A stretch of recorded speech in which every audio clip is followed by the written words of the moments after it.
The best way to report on this country is to go to every corner of it. It is my favorite thing to do, to visit the places that are often overlooked, to speak to people whose voices are not always heard. And that is exactly what my colleague, MS Now's Rosa Flores, did for her new series, Voices of America. Check this out. She traveled all along Route 66 from Chicago to California, stopping in 6 different cities across 6 different states. She spoke to you guys, the American people, on 6 different key issues that could determine who controls Washington in November: immigration and healthcare and jobs, affordability, election integrity, and also the military.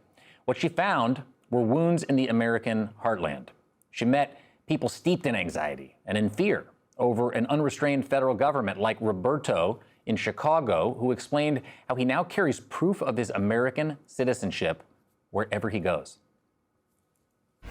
Everywhere you go, you have it in your pocket right now. Sí, porque uno nunca sabe.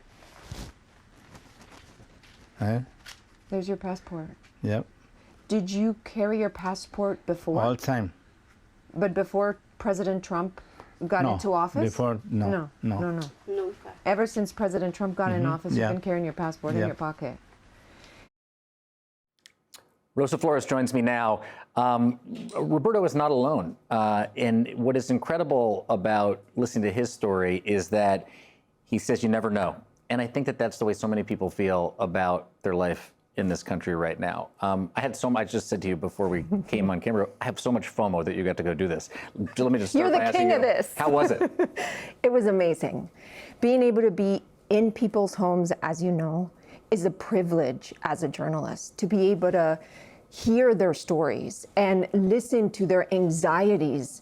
And, you know, I was in Chicago talking to them about immigration, how people disappeared. Yeah. I mean, people literally disappeared.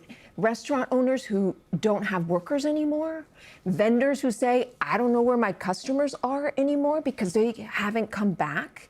And there's this trauma in Chicago because of Operation Midway Blitz. You covered this so closely.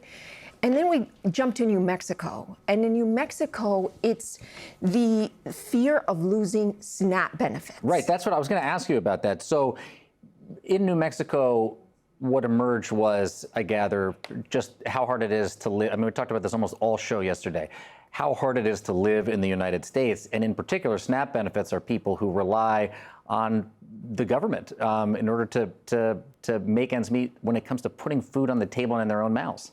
And these are hardworking people, I have to say. Like, I talk to families who are dual income. Both the mom and the dad work, and they've got the kids, and they still can't make ends meet. So they tell me it's not that I don't want to work. I'm trying to do everything that I can, and I just can't make ends meet. Jacob, I met people who make their own detergent. Wow. They ration their detergent and their tissues, and they also schedule during the week when they're going to do laundry, when they're going to wash dishes, to make sure that they can stretch their dollar. And I also met senior citizens who are on a fixed income, and they say they are just trying their best. Take a listen. I really depend on SNAP for my food. If I lose the SNAP, it's going to be like I'm either going to get evicted from my house because I want to eat. People that are on the bottom of the economic spectrum get so little from the government, and the government's able to give billions of dollars to the military, to people that are like Musk. I'm more disgusted than I am angry, and I think people need to stand up against all of this. And I heard that over and over, Jacob. People who are angry, Americans who are angry, and also who are disgusted by the priorities of the Trump administration because they follow the news. So they're hearing about the vanity construction projects, about the Iran war, and it just doesn't settle well with individuals who are rationing their food or their detergent just to make ends meet. What happened in Arizona?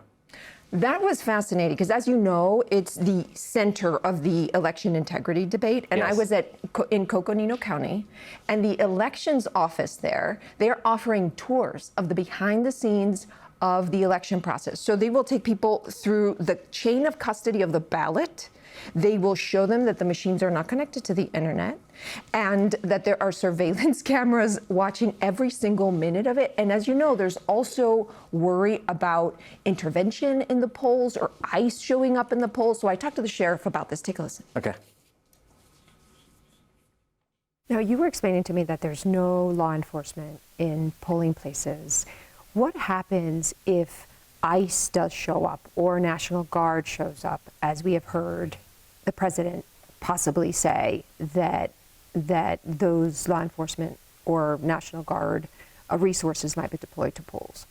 I would say if there's any federal entities that do show up or law enforcement that shows up that's maybe in conflict with Arizona state law, we would then contact that agency and remind them that is in fact against the law and that they need to remove themselves from the area if they're there in a capacity as security or anything other than voting.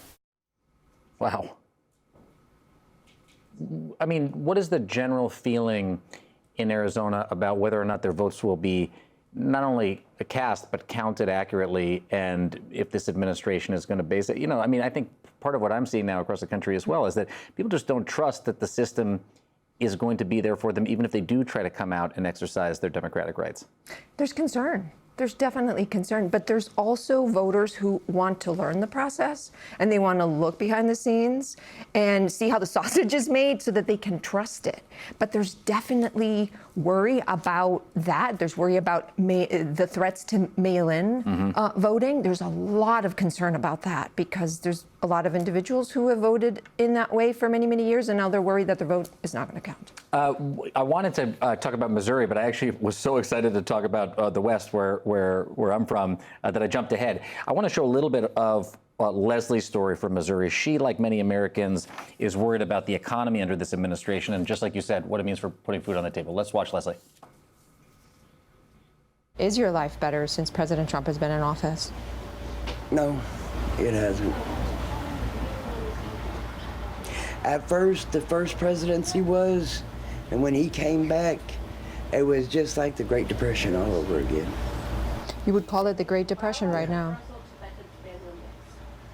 What's the worst part?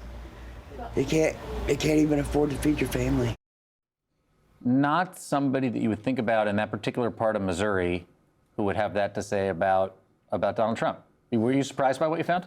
You know, the other thing that she said that the president can't relate to poor people right now. And she said, this is why, because he was born with a gold spoon in his mouth. And that's a gold quote gilded and Oval Office. Yes. Quote and quote. But you know, the other thing that really got me in Missouri, we looked at rural hospitals, and a third of rural hospitals in the United States are at risk of closing. And here's what got me, Jack, because we all have parents, grandparents who at some point will get sick, yep, and we will need to take them to the hospital. In these areas, the worry is their mothers, their fathers, their grandparents are going to get sick.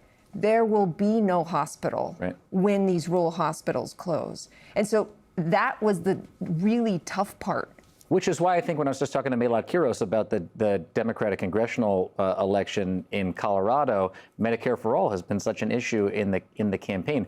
Do people talk to you about the solutions that they want to see, or do they just say, look, I'm worried that these systems and these backstops, whether it's for my safety or my health care or for my food, they're just not going to be there anymore?